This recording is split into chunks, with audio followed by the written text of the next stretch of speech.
How shall I stand before thee but in silence? Let us begin there, not with a rush of words, not with the fever of questions, but with the simple, holy hush by which the heart remembers its source. Be still. Lay down the burden of trying to think your way into God. Be still and know that I am God. Keep this ear open, the inner ear, the one that is not located on the side of your head, but deep behind your breathing, and listen for that which does not arrive as sound yet is unmistakably heard. It is out of the silence that the presence and the power of God comes. We are not assembling information. We are approaching presence. Not to talk about God, but to feel God. Not to rearrange beliefs, but to realize being. The kingdom of God is within you, and so we do not lift our gaze outward to mountain or temple. We withdraw attention to that secret room where the Father sees in secret. Make your contact with the infinite invisible. You need not furnish words. You need not improve yourself to qualify. Not by might, not by power, but by my Spirit, saith the Lord. We are here to let that Spirit bear witness to itself. I acknowledge, and we shall speak of it later, that science can weigh certain forms of quiet pulse slows, breath lengthens, the brain's waves smooth their rough water into a gentler sea. Blessed is the porch that brings us to the door. But take this promise into your bones now. Instruments may verify calm in the body, yet only interior silence reveals and realizes the presence. Calm is a condition, presence is life. Calm can be measured, God cannot be defined. Therefore, we enter silence not as an absence, but as the living medium of divine activity. Come, sit as if the unseen were already here, because it is Emmanuel, God with us. Do not strain to summon what never left. Rest to acknowledge what eternally is. The Father within, he doeth the works. Our part is not to coax, not to bargain, not even to understand, but to consent quietly, reverently to the fact of omnipresence. I have watched this consent turn an iron hospital corridor into a sanctuary. I have felt it on a rattling train where the world's clamor could not prevent the still small voice from speaking. It speaks when we are silent enough to listen. Let this be our atmosphere, uncluttered, watchful, tender. If a thought rises, let it bow and pass. If a need presents itself, lay it on the altar and keep your ear inward. We are not here to get, we are here to behold, and in beholding, to know. One with God is a majority. So we begin as children, hands open, hearts steady, minds unarmed, and we whisper without words, Here I am, Lord. Speak, for thy servant heareth. Now, because we have entered the hush, let us speak honestly about the helps that wait at the threshold. I do not despise study. I bless it when it serves the holy. Instruments today can witness certain gentlenesses arriving in the flesh. The breath grows steady and unforced, the chest no longer drumming as though it must keep the world alive. The heart's rhythm gathers itself into a more coherent cadence, and the storm of cortisol recedes like a tide going out. Needles on a gauge will show the pressure lowering. Thermistors will show the fingers warming. And those little tracings across the paper or the screen declare a shift, the brain quieting into alpha, then perhaps drifting to the borderlands of theta, where thought loosens its grip and attention rests open and undisturbed. These are real reports, and I have watched them with gratitude in hospitals and in living rooms, in clinics and in quiet chapels, where a researcher slipped a sensor onto a wrist even as we bowed our heads. But hear me, and let this find a home within you, not by physical might, not by mental power, but by my Spirit, saith the Lord. Data can show you that the body is calm. It cannot confer nor define the presence. Numbers can testify to the porch. They cannot build the house. The peace of God, which passeth all understanding, shall keep your hearts and minds through Christ Jesus. Do you hear? It passeth understanding, therefore it passeth measurement. The meter may confirm that the gate has stopped clanging, yet only the inner silence can open the gate and usher you across the threshold where the Father within doeth the works. The finger pointing to the moon is not the moon. The graph pointing to quiet is not the presence. So let us set research in its rightful place. Servant to practice, not master of mystery. A lamp by the doorway, not the fire on the hearth. Shall we receive the lamp? Certainly. Shall we bow down to the lamp and forget the fire? God forbid. I sat once with a young mother who, after minutes of resting attention, showed every sign of bodily ease, her breath and pulse steady, her brain pattern smooth as a lake at dawn. Yet her eyes still asked, "Is it enough?" It was not enough until that inward ear turned, and in the silence there rose the whisper that is not a sound. My grace is sufficient for thee. And I watched the question leave her face, not because the numbers changed, but because the presence revealed itself in the temple not made with hands. Therefore, let these signs be signals, not idols. If your breath has grown even, thank God, and go on. If your heart rhythms have harmonized, thank God and go on. If alpha and theta appear like friendly clouds on a summer sky, thank God and go on. Do not stop to polish the porch. Step through the door. Behold, I stand at the door and knock. If any man hear my voice and open the door, I will come in to him. The hearing is inward. The opening is consent.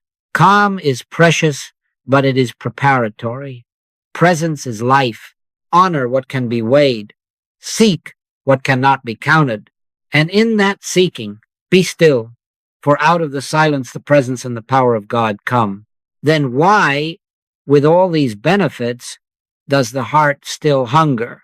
Why, after the breath has evened and the heart has softened its hammering, does some chamber within still cry, "As the heart panteth after the water brooks, so panteth my soul after thee, O God"? It is because the soul was not made for conditions, the soul was made for communion. We are grateful when the body lays down its noise, but listen to the deeper question. My heart and my flesh crieth out for the living God, not for a statistic, not for a mood, but for the living God. Here is the difference that must be drawn with a clean line. A biological state is not realized oneness. Quiet nerves are not the same as God awareness. You can rest the muscle, only grace can reveal the presence. You can drop the pressure in the arteries by a point or two. Only Spirit can say within you, "I will never leave thee, nor forsake thee, and be believed. Peace I leave with you, my peace I give unto you. Not as the world giveth, not as the world giveth meaning, not by the means of sedation, not by the arrangements of thought, not by the lullabies of positive suggestion, but by that inner proclamation that silences fear without argument and dissolves desire without deprivation. Not relief from stress, but realization of spirit. Not less noise only, but living silence. The world's quiet is the absence of disturbance. The kingdom's quiet is the presence that outshines disturbance. What, then, is the remainder that cannot be put on a chart? It is that felt, self-authenticating I am that speaks without sound and yet bears witness of itself in the deep, where the Spirit itself beareth witness with our spirit that we are the children of God. Moses did not return from his mountain with a graph. He returned with a name. I am that I am. This is not a syllable. It is a self-revealing. When the I am announces itself not in the mind, but in the midst of you, no one must persuade you. Because you are known. No electrode can register it. No camera can photograph it, yet it is more certain than bone and breath. I remember a man in a dim hospital corridor whose readings at last had all the right numbers, and still his eyes would not rest. We did not discuss the printouts. We entered the silence. Not with words, not with pleading, only listening. After a time, without any change on the machine, a change came over the man. The tightness left his mouth. His shoulders set down the invisible weight they had carried for years. Fear thou not, for I am with thee, arose within, not quoted but given. He had moved from quiet to presence. The hunger ceased, not because the body grew calmer, but because the I am had made itself known. Therefore let us say it plainly. Calm can be studied. Presence must be realized. Bless what can be soothed in the flesh, but do not mistake it for the life that breathes you. Honor the hush of the senses, yet press through to the silence that is God's own medium, where deep calleth unto deep, where the Father within doeth the works, where the peace that passeth understanding keeps the heart and the mind, not by measure, but by indwelling. Seek that, consent to that, and the unmeasurable remainder will cease to be a remainder and become your life. Let us be very clear now, for this is the pivot upon which practice becomes life. Silence is not a blank, not an emptiness waiting to be filled with our words or our wishes. Silence is substance. Silence is presence. Silence is the medium through which the presence and the power of God come into conscious expression. Not nothing, but everything without noise. Not vacancy, but the full field of divine activity before which even thought must bow. The Lord is in his holy temple. Let all the earth keep silence before him. Why keep silence? Because in the hush the invisible becomes audible to the inner ear, and what is eternally true stands forth without argument. The deeper the silence, the greater the force felt, not the swell of emotion, not the excitement of suggestion, but that holy assurance which does not shout and yet leaves nothing to debate.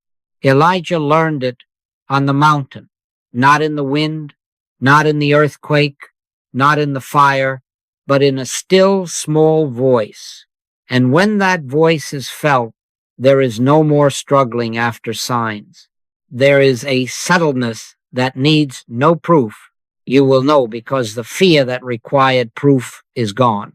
Thou wilt keep him in perfect peace, whose mind is stayed on thee, not stayed on words about thee, stayed in the silence where thee reveals thyself. It works silently. It works secretly. It works unseen and unheard, and yet it works. I stood once beside a machinist on a factory floor where iron cried out and belts thundered. We could not hear each other's breath, yet there, with eyes soft and attention turned inward for a minute or two, the sound that has no decibel announced itself as peace.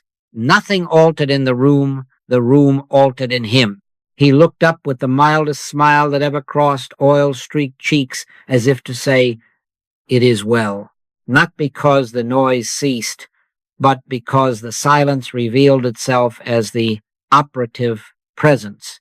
Do you see? If you require the world to quiet, you will make your realization dependent upon conditions, but if you can consent to silence as the medium, you will find God in the midst of the city as readily as on the mountain. How then do we receive? Keep this ear open, not the one of flesh that turns toward syllables, but the inner ear that inclines toward spirit. We do not talk at God, we listen for God. We do not strain for messages, we rest until peace is the message. My sheep hear my voice, said the Master, and the mark of that voice is not volume but stillness. It carries authority without force, clarity without clangor, love without flattery. Let the mind grow quiet, yes, but let the heart grow receptive. Let the senses settle, yes, but let the soul attend. And as you abide there 2 minutes in the morning, perhaps one in a crowded noon, again in the late afternoon, you will discover that silence is the operational field of divine activity. The Christ moving without sound, the Father within doing the works, the kingdom within coming to light without display, not by might, not by mental power, but by my spirit, concealed to the eye, revealed to the inner ear, so is the presence known, and so does it live your life. In this silence, we are not manufacturing a connection. We are awakening to a fact. As a matter of spiritual truth, you are already one with God. Practice does not create oneness. Practice renders oneness conscious. The kingdom of God is within you, not across an ocean, not up in a sky, within you, here, now. When this ear turns inward, and the still small voice is heard, it does not announce a visitation from afar. It bears witness to what eternally is. I and my Father are one. This is not poetry, it is identity. It is the difference between trying to reach a light outside the house and discovering that the lamp has been burning in the inner room all along. He that dwelleth in the secret place of the Most High shall abide under the shadow of the Almighty. Dwell, do you hear the word? Not visit, not occasional excursion when the weather of circumstances grows foul, but live there, abide there, take your bearings there. When you dwell in the secret place, you live from an inner center, not from outer conditions.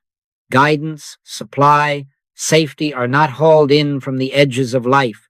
They proceed from the core, silently, freely, as light proceeds from the sun. Then, whether the marketplace roars or the night seems long, you are not governed by the report of appearances. You are governed by the indwelling presence. In him we live and move and have our being. In him, not adjacent to him, in him. Therefore, cease reaching up to a distant deity. Stop looking away. Stop pushing prayers through the ceiling as if God were a reluctant magistrate beyond the cloud. Yield to the God within, closer than breathing, nearer than hands and feet. Yield, which is not inertia but holy consent, the gentle laying down of personal will so that the life of God may reveal itself as your very life. Paul found the words for it. I live, yet not I, but Christ liveth in me. That is the shift, not adding God to you, but discovering God as you, as mind, as life, as the love that loves through you without calculation. And when oneness is realized, fear dissolves, for there is no second power to oppose the one. Though I walk through the valley of the shadow of death, I will fear no evil, for thou art with me. If thou art with me as my very life, what is there to fear? One with God is a majority. Then disease, lack, conflict appear not as forces to battle, but as shadows without substance in the light of the one. I watched a businessman, white-knuckled before a meeting he believed could undo him, set down his racing thoughts for 2 minutes and turn to the secret place. He did not ask for victory. He yielded to presence. He entered the room with no argument, only an inward assurance that the one governs. The temperature of the meeting changed not by persuasion, but because fear had lost its reality for him. There was only God, and the appearance of opposition receded into its native nothingness. This is the transformation, not acquiring God, but realizing God as our life. We do not strap divinity onto a human. We recognize divinity as the life of this very being, the mind of this very awareness, the substance of this very breath. Let the silence say it within you, and be satisfied with nothing less than that inner witness. Dwell there, abide there, and you will find that life unfolds by grace from the center outward quietly, inevitably, in the light of the one. Now, having seen that the kingdom is within, let us learn how to live from it, not by might, not by power, but by my spirit, saith the Lord. This is the governance of practice. to cease the fever of doing and enter the ease of letting, not to accumulate phrases, not to rehearse petitions, not to massage the problem with pious thought, but to sit down inside as one who knows the Father within. He doeth the works. Do you hear the correction? We have not been called to rescue ourselves with religion. We have been called to witness the Christ performing all things for us. I have watched many souls labor at prayer like men rowing against a river, red-faced and exhausted, while the current of grace ran quietly beneath their oars. Lay down the oar a moment. Turn the boat to the current and feel it carry you. Grace is the current. It is not the cargo. You will not bring God to your crisis by dragging him upstream with repetitions. You will awaken to the ever-present God by consenting to be moved. Stand still and see the salvation of the Lord. Not stand passive in despair, but stand yielded in faith. Not thinking solutions, but beholding presence until solutions are not manufactured, they unfold. How do we enact this? When you enter the silence, come without an agenda. If a need presses at the door, acknowledge it only long enough to place it on the altar and then turn from it to God. Cast thy burden upon the Lord and leave it there. Do not keep one finger on the string, tugging to see if it is still attached. If the mind begins its self-treatment, cataloging symptoms, arranging outcomes, gently answer, I can of mine own self do nothing, and return to listening. Prayer is not problem-solving. Prayer is presence-realizing. Be anxious for nothing, not because you have engineered a plan, but because my grace is sufficient for thee, and sufficiency does not shout, it simply is. A woman once said to me, I have affirmed and affirmed until the words have lost their life. Of course they had. She had been attempting to power God into place. We set aside the phrases. We sat 2 minutes only in receptive quiet. No petitions, no counsel to the infinite, only, Speak, Lord, for thy servant heareth. Presently, without intention, there rose the inner assurance that closes the lips of fear. She left with nothing done and everything governed. Within the week, the circumstance righted itself, not because she had forced an answer, but because she had yielded to the answerer. Come unto me, all ye that labor and are heavy laden, and I will give you rest. That is the order. Come and rest, and the works will bear witness. Seek first the kingdom, and the things are added by grace, without strain, without taking thought. One with God is a majority. Therefore, do not strive to add the presence to your effort. Let effort yield to presence, and watch the river carry you where oars could never take you. There is a price for realization, and it is not strain, it is minutes, not hours of heroic wrestling, but brief, faithful openings through the day until silence is not a place you visit, it is the atmosphere in which you live. Evening and morning and at noon will I pray, said the psalmist. Make it then 3 or 4 periods every day, 2 or 3 minutes each upon waking before the world knocks, at midday when the machinery of thought is warm, in the evening when the day begins to loosen its grip, and again at bedtime when the lamp of the senses dims. 2 minutes, 2 minutes, 2 minutes, 2 minutes. Not to say things to God, not to visualize outcomes, but to be quietly available. Be still and know that I am God.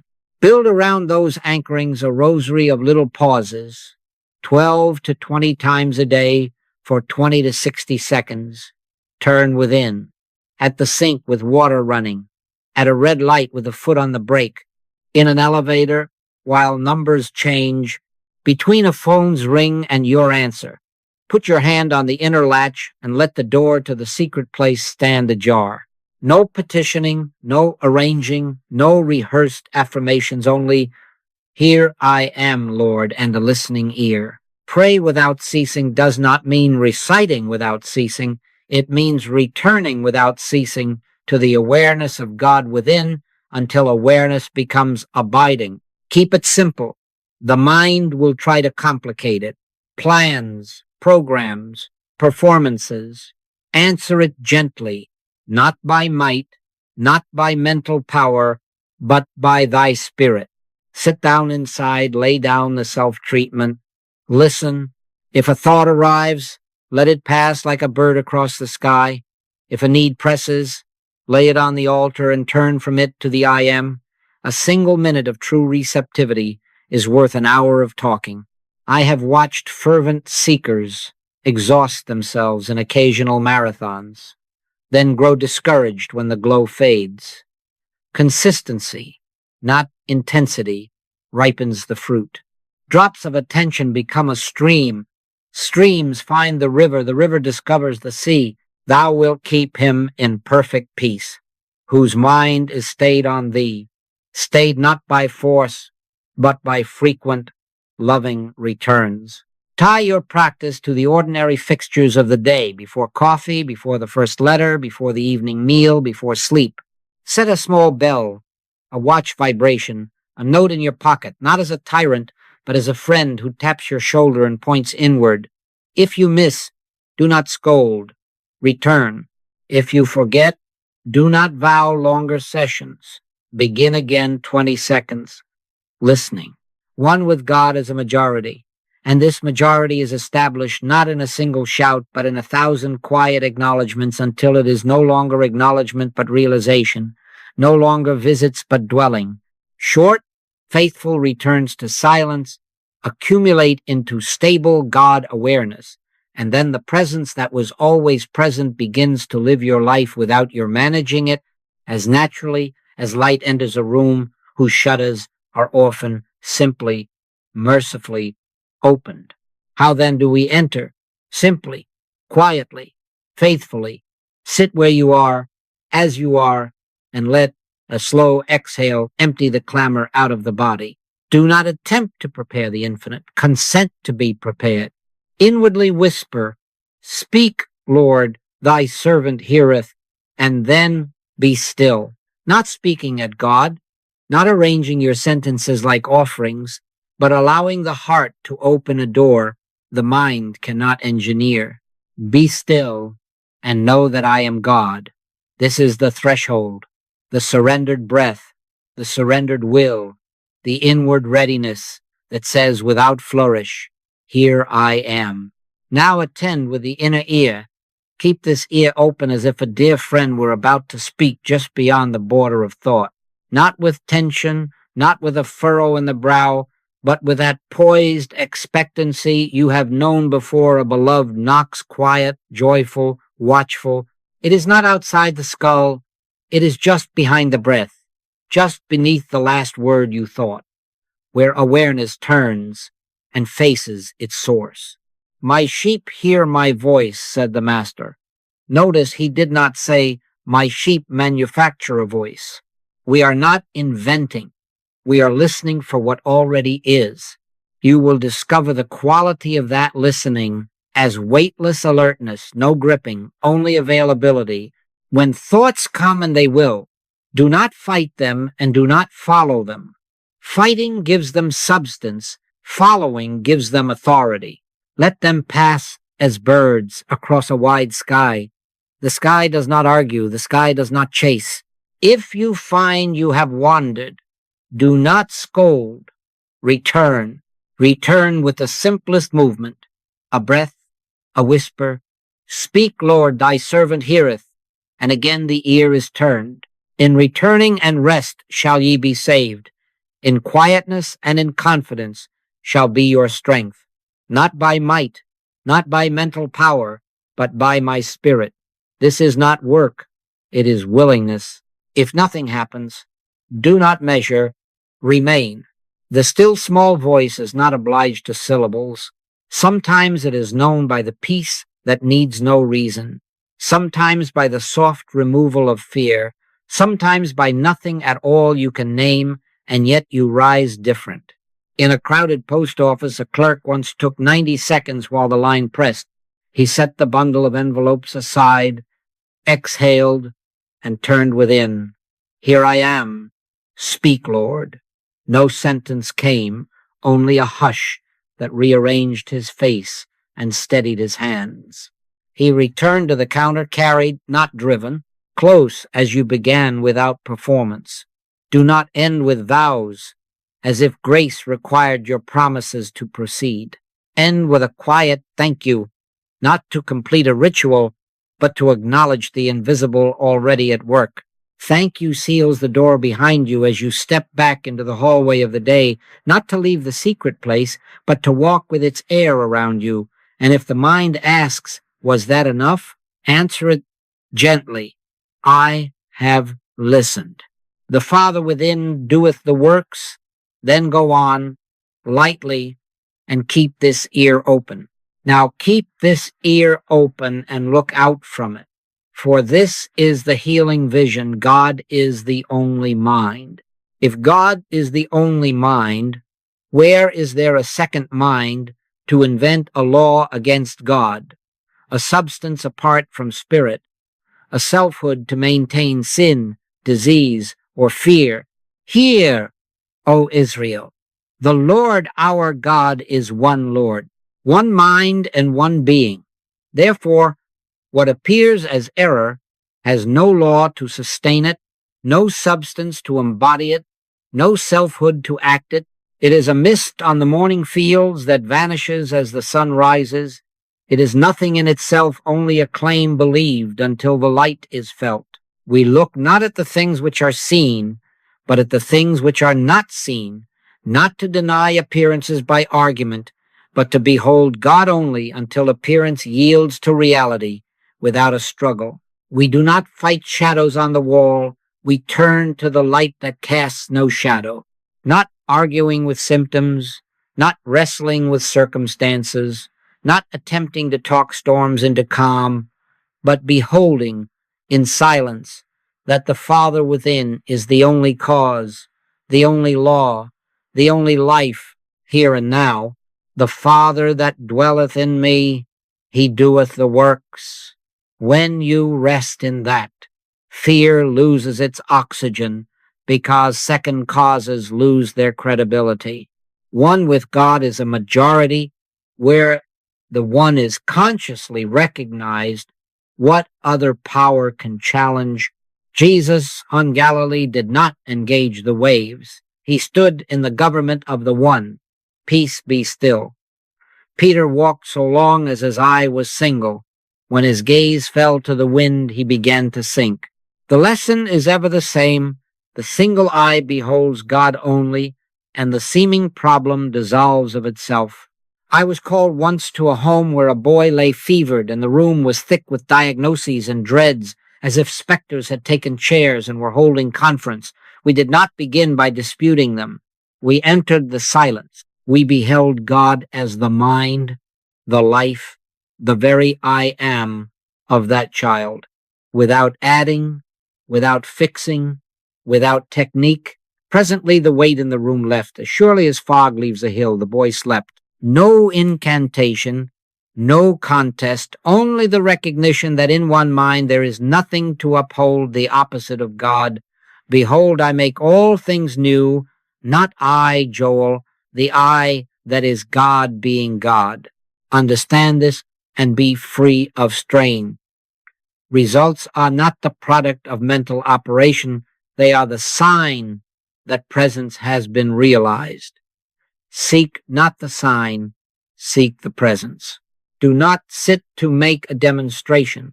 Sit to make contact, and the demonstration is the byproduct of God being God where you are. Seek ye first the kingdom of God and his righteousness, and all these things shall be added unto you. Added, not manufactured. Added, not demanded. Added, because in the light of the one, the shadow of the problem has no place to stand. So, when a need presents itself at your door, do not usher in the entire problem family and feed them with fear. Close the outer eye, open the inner ear, Acknowledge the appearance just long enough to set it upon the altar, and then turn to God only. Hold to no enemy, admit no rival power, grant no cause apart from the Father. Be still beholding, listening until the still small voice testifies within, and you will find the mountain was not a mountain, it was cloud. Thou wilt keep him in perfect peace, whose mind is stayed on thee. Stay there, and watch how peacefully, how naturally, how without drama, the problem you thought you had cannot be found. Carry the secret place into the street, into the office, into the kitchen, into the next small choice, and you will find there is no street and no office and no kitchen that is not altar. Enter your meetings from silence. Do not take your seat armed with arguments and a briefcase full of anxieties. Take your seat having already yielded the room to the presence. 1 minute in the corridor, a breath that lays down the oar, and in all thy ways acknowledge him, and he shall direct thy paths, becomes practical, not poetic. I have watched strategies unwind themselves like tangled thread when one soul at the table arrived, governed rather than driven, no contest, no cleverness, only the quiet, knowing that the Father within doeth the works. Guidance precedes strategy. When guidance is felt, strategy becomes simple, not by might, not by mental power, but by my spirit, saith the Lord. At home, where masks are thin and words are sharp, trade reaction for one mindful breath of surrender before speaking. Be swift to hear, slow to speak, slow to wrath. The child spills, the spouse forgets, the phone rings with the wrong tone. Stop, one breath in which you return, Speak, Lord, thy servant heareth, and the sentence you were about to loose melts on your tongue. You will discover that the atmosphere of a house is governed not by the loudest voice, but by the deepest silence. A mother once told me, I save nothing but 2 breaths in the doorway before answering my teenager. Those 2 breaths opened the inner ear. What she said next was not a lecture, it was love speaking itself, and the evening altered, not the manipulation of tone, but the presence taking the helm. In decisions, refuse hurry. Hurry is the noise of fear. He that believeth shall not make haste. Step out of the stream for 2 minutes, lay the paper down, close the laptop's lid, and let the froth settle until the water clears. Do not assemble pros and cons as if God were a ledger to be balanced. Consent to the Christ that will guide you into all truth. More than once I have seen a hand hover over a signature line, pause for 2 minutes, and in that pause the felt nudge arose, not now, or not this, or yes, proceed, and the subsequent months bore witness to the wisdom that surfaces when the soul listens. Commit thy way unto the Lord, trust also in him, and he shall bring it to pass. Let him bring, do not drag, supply, friendship, timing. These are not separate gifts, they are forms of the one presence recognized. Seek ye first the kingdom, and the forms take care of themselves. A man missed a train and blessed it, not from resignation, but because he had learned to walk unhurried inside.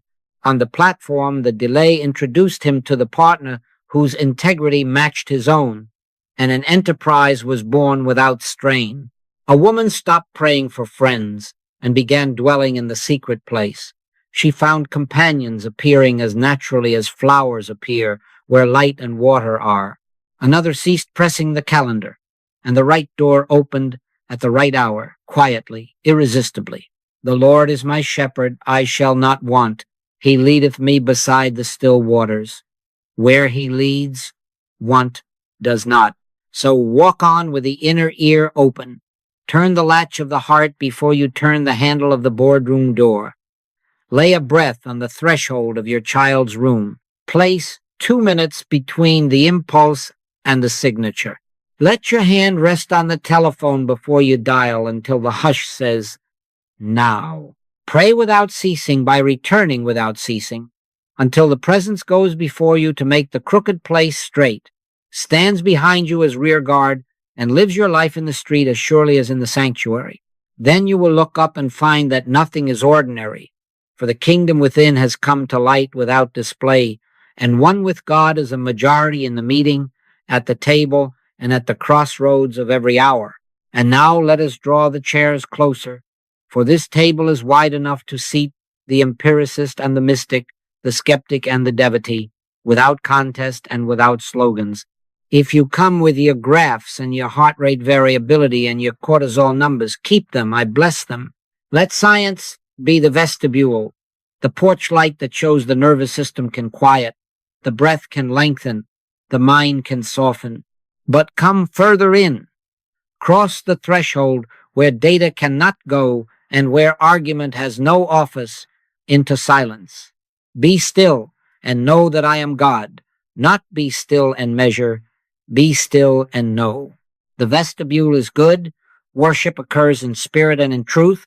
If you will make the experiment of listening, not talking 2 minutes, faithful and honest, you will discover what no instrument can certify, and yet no honest heart can deny. The felt nearness that needs no proof. Do not stumble over language. Emmanuel, for one, says, God with us. The Tao whispers of the way that moves without boasting. Buddha shows the quiet mind and compassion as a law deeper than thought. Shankara names the self, one without a second. Jesus the Christ reveals the indwelling Father and the kingdom within. Many tongues, one presence. Hear, O Israel, the Lord our God is one Lord. The name is the doorway, the room is God. If you prefer another door, use it, only enter. For once you are in the room, you will not ask whose door you used. You will know, by silence and by love, that the one is here. This is not sect, this is not brand, this is not our badge against their badge. Spirit validates itself, not by volume, not by argument, but by inner peace and outer fruit. By their fruits ye shall know them. When the ear is turned within, and the Father within doeth the works, there follows a tempering of fear, a softening of the tongue, a straightening of crooked places without struggle. The fruit is not a stunt. It is the natural result of God being God where you are. Love, joy, peace, gentleness, guidance. Taste and see. Do not take my word. Sit down inside, listen, and watch what follows you out of the secret place. Therefore, skeptic and seeker, sit at one table. Bring your questions. Leave your quarrels at the door. Make your contact with the infinite invisible by consenting to 2 minutes of holy quiet, morning and noon and night. Let your science verify the calm, if you like, but let your spirit witness the presence. God is a spirit, and they that worship him must worship him in spirit and in truth. If that worship flowers as courage at your desk, patience in your home, clarity at your crossroads, you will not need a sermon to persuade you. One with God is a majority. Different doorways, one room. And the room once entered confirms itself to any honest heart by the hush that passes understanding and the life that begins to live you. Keep this ear open and let the one show you that there was never a stranger at this table, only brothers and sisters discovering the same light by different doors. And yet, beloved, even at this table there are snares so common and so respectable that we mistake them for virtue. Chief among them is this, turning practice into a device to get things. Do you hear the subtlety? We sit down ostensibly to seek God, but inside we are measuring the meditation by outcomes. Did the pain ease? Did the client call? Did my mood lift? And in that instant, we have placed the effect before the cause and made the Holy One a means to our private ends. Presence is never a means. The pearl is not to be strung on the thread of desire. It is itself the treasure. Seek ye first the kingdom of God and his righteousness, and all these things shall be added unto you. added by grace, not extracted by technique. When you notice the mind bargaining, if I am faithful today, will the door open tomorrow?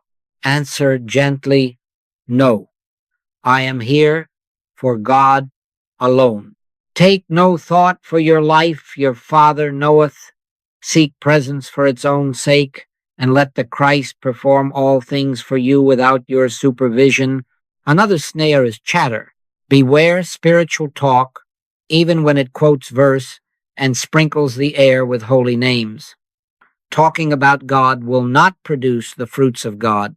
When ye pray, use not vain repetitions.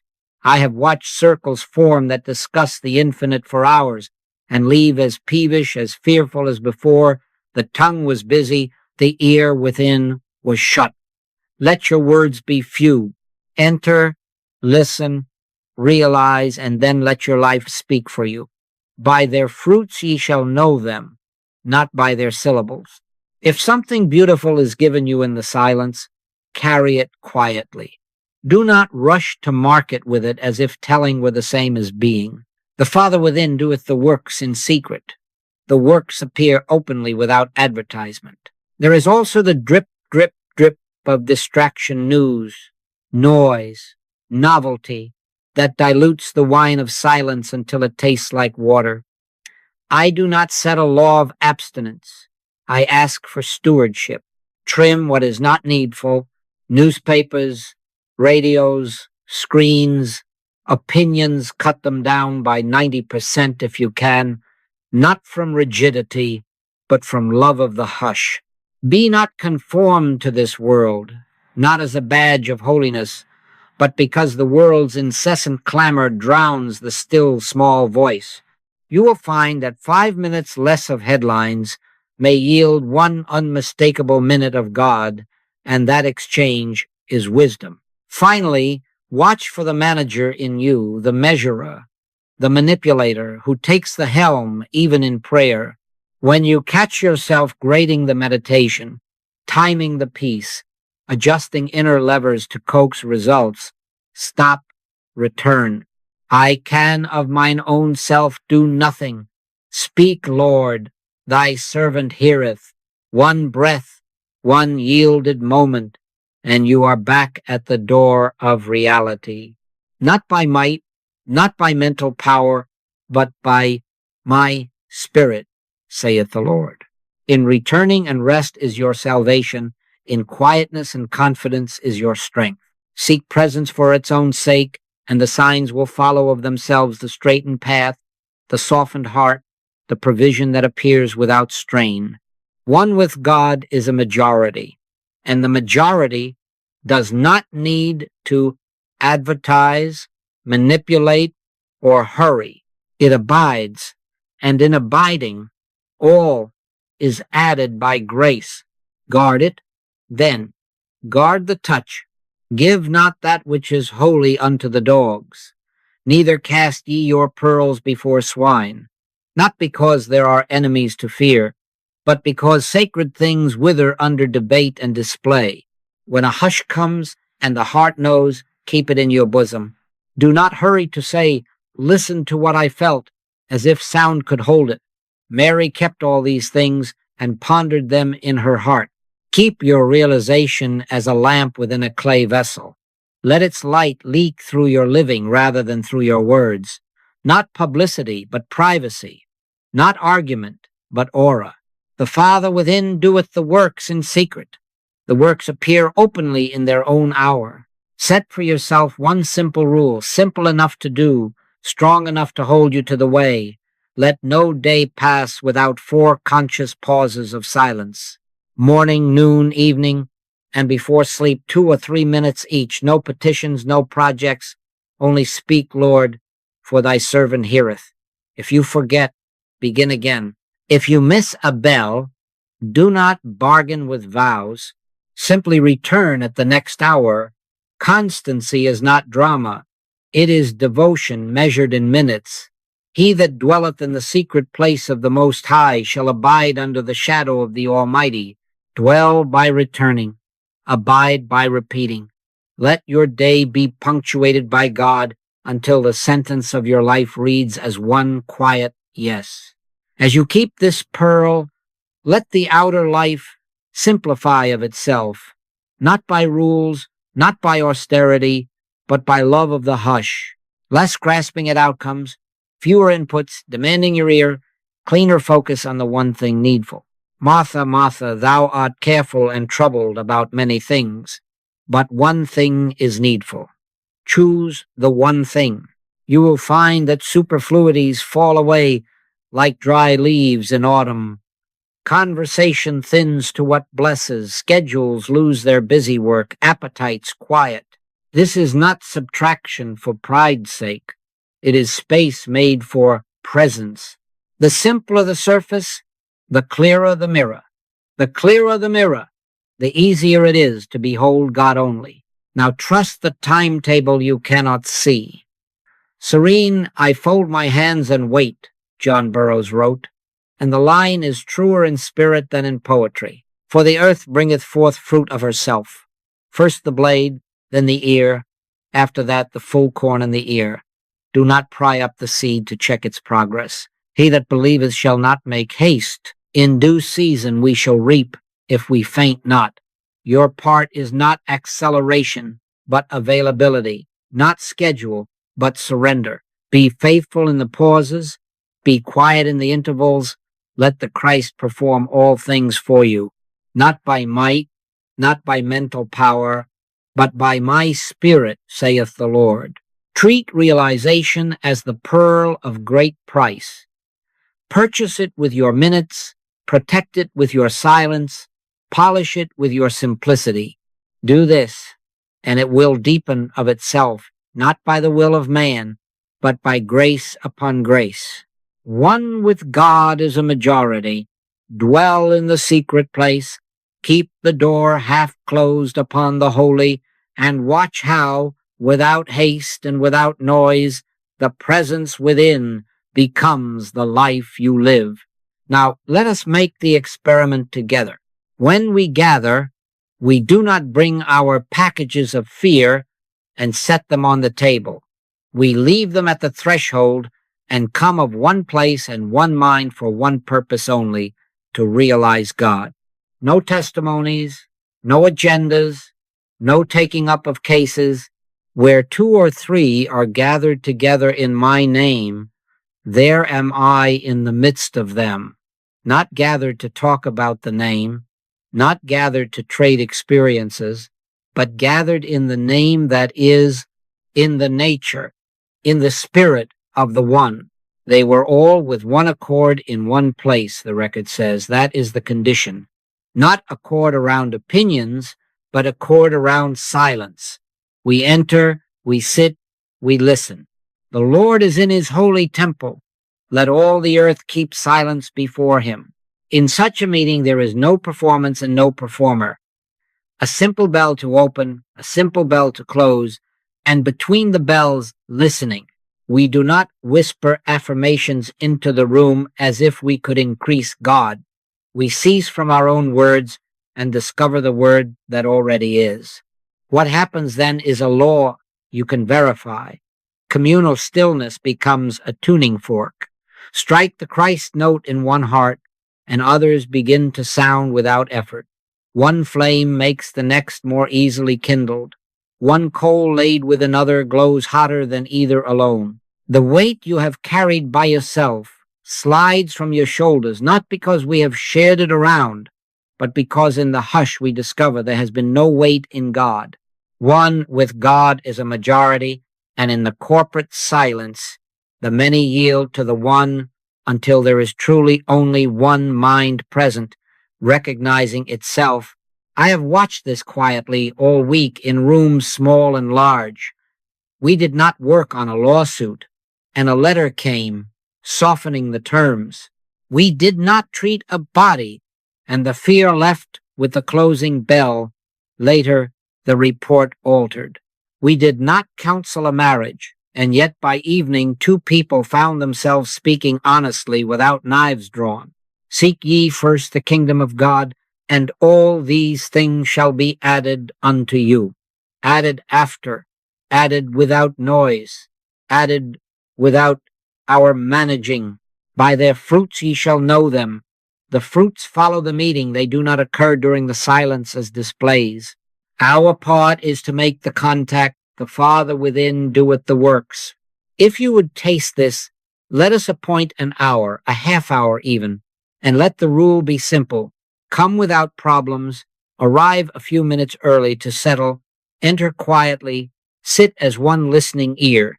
No greetings before, no analysis after, only a soft thank you and a carried hush as you go.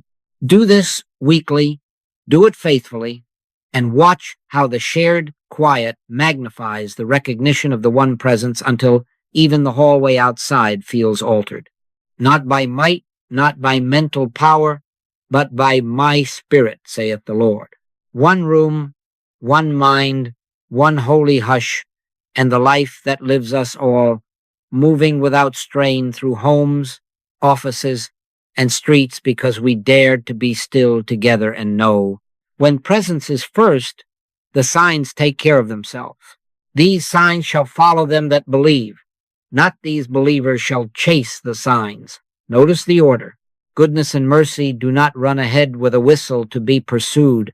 Surely goodness and mercy shall follow me all the days of my life.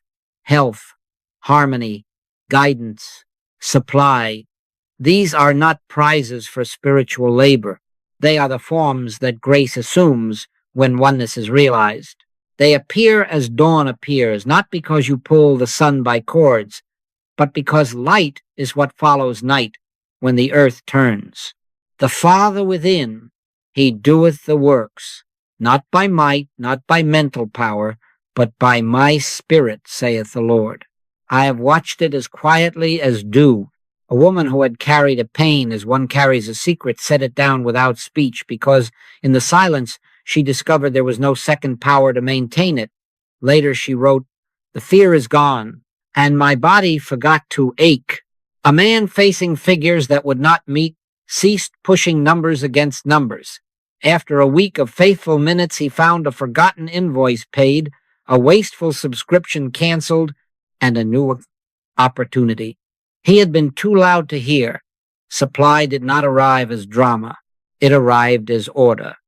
Another stood at a fork in the road.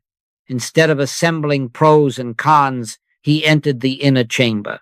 Thine ear shall hear a word behind thee, saying, "This is the way, walk ye in it." He walked it, and the crooked place straightened.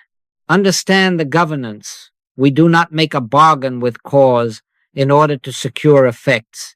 We make contact with God for God's own sake, and the effects flow as streams flow when the spring is free. To boast of outcomes or to codify them into formulas is to lose the pearl in the counting. Share humbly when sharing blesses. Otherwise, keep the secret place secret and let the fruit speak for itself.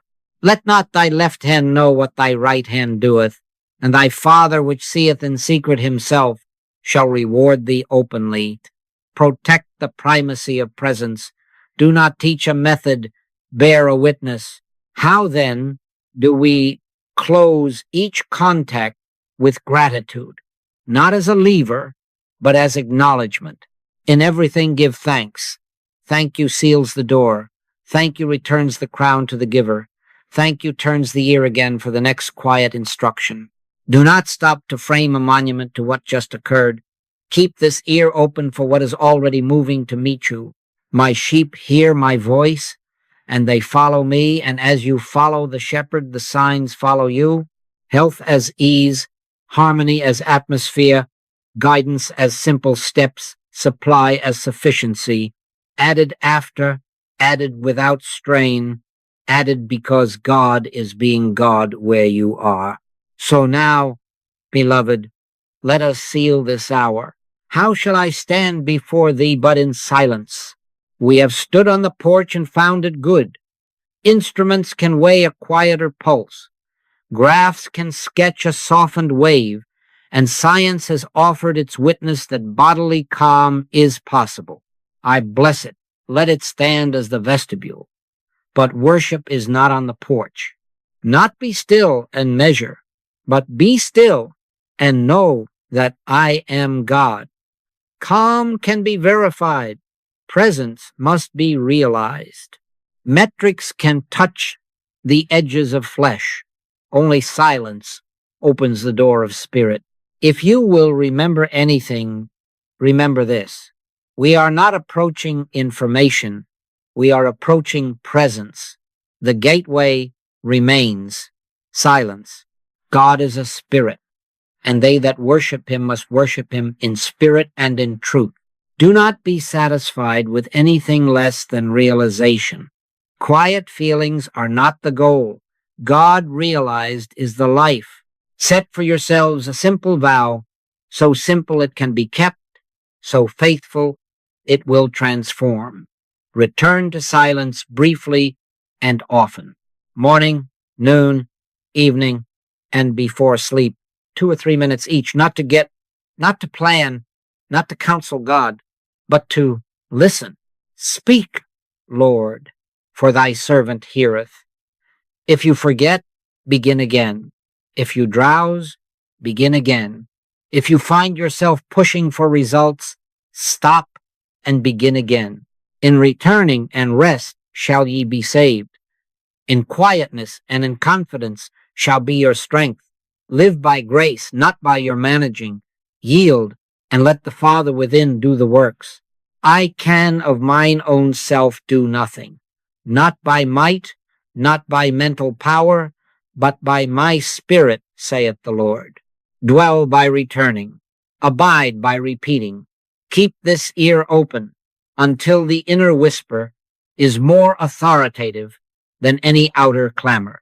He that dwelleth in the secret place of the Most High shall abide under the shadow of the Almighty.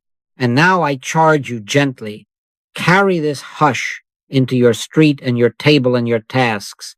Pause at the threshold of your meetings, lay a breath upon the handle of your door, let 1 minute precede your signature, your sentence, your step.